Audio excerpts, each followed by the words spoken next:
बंदा चरण सरोज गुर मुद मंगल आगार।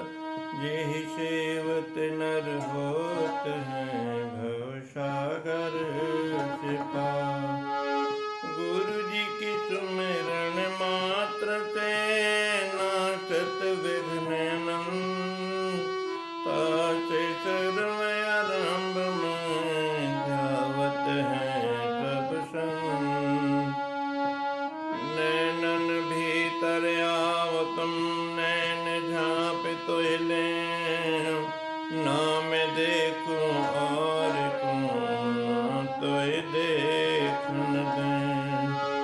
नैनों की कर कोटनी पुतली पलंग बिछाओ। पलकों की चिकदार के सतगुर लें और जाओ। पलकों की चिकदार के सतगुर लें और जाओ। परम सौभाग्यशाली गुरुमुख सज्जन मंडली, इसी प्रकार थोड़े समय के लिए अपनी मुख रचना को पवित्र करने हेतु अपने हृदय में इष्ट देवदाता दयाल सतगुरुदेव भगवान जी का सुमरन व ध्यान करते हुए बड़े प्रेम सहित मिलकर बोलो जयकारा बोल मेरे श्री गुरु महाराज की जय। प्रेमियों, महापुरुषों के वचन हैं, एक सोच सुख राश है, एक सोच दुख राश। एक सोच बंधन कटे, एक सोच गलफान, एक सोच गलफान। फरमाते हैं कि एक प्रकार की सोच अथवा विचारधारा तो सुखों की राशि है, जिसमें सुख और आनंद ही आनंद प्रदान करने वाली है, जो कि जन्म मरण के बंधन से वो सोच हमको छुटकारा दिला सकती है। एक सोच जो है गल फांसी के फंदे पे भी चढ़ा देती है, अर्थात जन्म मरण के चक्कर में डाल देती है। मनुष्य के मन में हर समय कोई न कोई विचार तो ऐसा उठता रहता है, वो हर पल कुछ न कुछ सोचता ही रहता है। हर विचार किसी प्रकार का हो, शुभ हो या अशुभ हो, लेकिन मन में कोई न कोई विचार तो उत्पन्न होते ही रहते हैं। तो महापुरुष फरमाते हैं कि जब विचार उत्पन्न होते ही हैं तो शुभ विचार क्यों ना उत्पन्न हो, जो कि हमें हमारे भवसागर से पार करने में मदद करें। ऐसा न हो कि कोई अशुभ विचार हो, हमें संसार के झमेले में डाल दे और हमको दुखों में ही सामना करना पड़े, दुखों में ही जीवन बिताना पड़े। आम संसारी मनुष्य की जो मन की स्थिति होती है, अगर उसका अध्ययन किया जाए तो पता चलता है कि उसके मन में हर समय जो विचार उठते हैं वे सब माया के संबंध में ही रहते हैं। महापुरुष फरमाते हैं कि संसारी जीव हमेशा संसार के ख्यालों में ही सोचता रहता है, घूमता रहता है, उसी पर्दी में घूमता रहता है, चक्कर काटता रहता है। माया के साथ मिले रहने में उसे दुख ही दुख प्राप्त होते हैं। यही महापुरुष समझाते हैं कि अगर भक्ति सत्संग में रहता है तो सत्संगत के वचनों को सिरोधार करके धारण करके अच्छे अच्छे विचार उसके मन में आते हैं। इंद्रियों को कंट्रोल में करके, मन को काबू में करके महापुरुषों के नाम का जब सिमरन करता है तो उसको अमृत रस की प्राप्ति होती है। और संसार के अंदर जो विषयों में घूमता रहता है, भोगों में घूमता रहता है, तो उसे दुखों का ही सामना हमेशा करना पड़ता है। संसार के अंदर अगर मान लो किसी गलत रास्ते पर चलता है तो उसको सजा तुरंत मिलती है ना। घर गृहस्थी वाले, परिवार वाले, समाज वाले हमेशा उसको दुष्टता का संदेश दे करके सजा मिलती है उसको। और जो अच्छे कर्म पर चलता है, सतमार्ग पर चलता है, तो परिवार वाले, संसार वाले, घर परिवार, रिश्तेदार, भाई बंधु, समाज वाले सब उसकी तारीफ करते हैं। और अच्छे कर्मों पर चलने वाले को अच्छे मार्ग की प्राप्ति होती है। यही महापुरुष हमको समझाते हैं कि दुख विच जंगड़ो, दुख मरण दुख करतन संसार, दुख दुख आगे आखिए पढ़ पढ़ करें पुकार।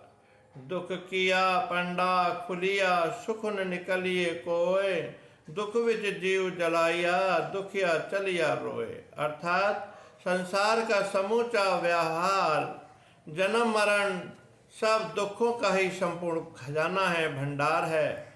दुखी दुख को बनाता है, पढ़ता और पुकार करता है, अर्थात पारंपरिक सब संबंध दुख पर ही आधारित हैं। जितना संसार में फंसता है उतना ही उसको दुख की प्राप्ति होती है, माया में फंसता जाता है। एक व्याध कर दुखों की जो मूल है, व्याधि जो है, तिनते उपजे हैं बहुशूला, जिनसे कि हमेशा दुख ही दुख उगते रहते हैं, उपजते रहते हैं और उन्हीं दुखों में फंस जाता है।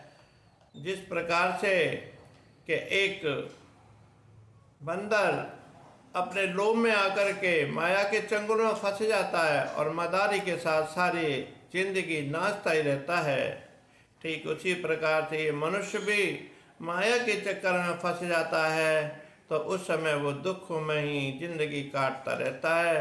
भगवान कृष्ण कहते हैं कि इन दुखों में जब जीवन बिताता है तो अंत समय पर भी उसको संसार की यादें आती हैं, और संसार की यादों में फंसे रहने से फिर उसको उसी तरह से जन्म की प्राप्ति होती है, शरीर प्राप्त होता है। अर्थात फरमाते हैं कि यम यम वाप स्मरन् भावम त्यजत तन्ते कलेवरम, तम तम वेति कौन्तेय सदा तद्भाव भावितः। हे कुंती पुत्र अर्जुन, मैं ये शिक्षा देता हूँ, तो मैं ज्ञान देता हूँ कि ये मनुष्य जिस भी भाव का स्मरण करता हुआ अपने शरीर को त्यागता है, उसको उसकी ही प्राप्ति होती है। अंत कालेन माम स्मरेन, अर्थात अंत समय में जो जिसका भी स्मरण करता है उसको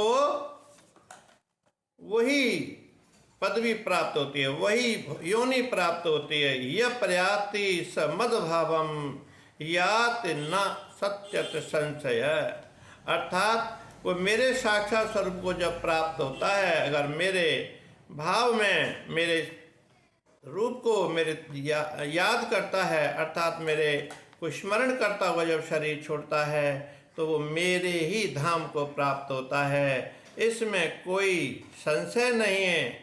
न सत्ति अत्र यत्र संशय, यहाँ वहाँ कोई संशय नहीं है, इसमें न सोचने की कोई बात है हे अर्जुन। इसीलिए मनुष्य को चाहिए कि सदा सदा अच्छे कर्म करे, मालिक की भक्ति में रहे, बंदगी में रहे, सत्पुरुषों के सत्संग में जाए, ताकि अंत समय पर उसे परमात्मा की याद आए और भगवान के बैकुंठ धाम में प्राप्ति हो उसकी। ये कब हो सकता है कि जब महापुरुषों के बताए हुए नियम पर चलेगा, उनकी श्री आज्ञा में रहेगा, उनकी श्री सेवा में रहेगा। क्योंकि दरबार की सेवा निष्काम भाव से जो करता है वो कभी निष्फल नहीं जाती, वो सफलता में प्रतीत होती है, साकार रूप में मिलती है। और वही सेवा जो है उसको उसी के भाव से उसको जो पुनर्जन्म मिलता है, या जो इस पदवी पर पहुंच जाता भक्ति में रहते रहते, तो फिर उसको मोक्ष की भी प्राप्ति होती है। यही हमको दिनरात हमारे सतगुरुदेव भगवान महापुरुष हमको यही समझाते हैं कि ए भोले प्राणी, बहुत बहुत जन्म तूने इस संसार में योनियों में भोगते भोगते थक गया है, अब कम से कम मालिक की भक्ति बंदगी करके उसके चरणों में शांति और सुख का ठौर प्राप्त कर ले। इसलिए प्रेमियों, हम महापुरुषों की श्री आज्ञा में रहकर उनके श्री वचनों को शिरोधार्य करके अगर हम आज्ञा में रहेंगे तो श्री गुरु महाराज जी को भी प्रसन्नता हासिल होगी और हमारा ये लोक परलोक भी सुहेला होगा। बोलो जयकारा बोल मेरे श्री गुरु महाराज की जय।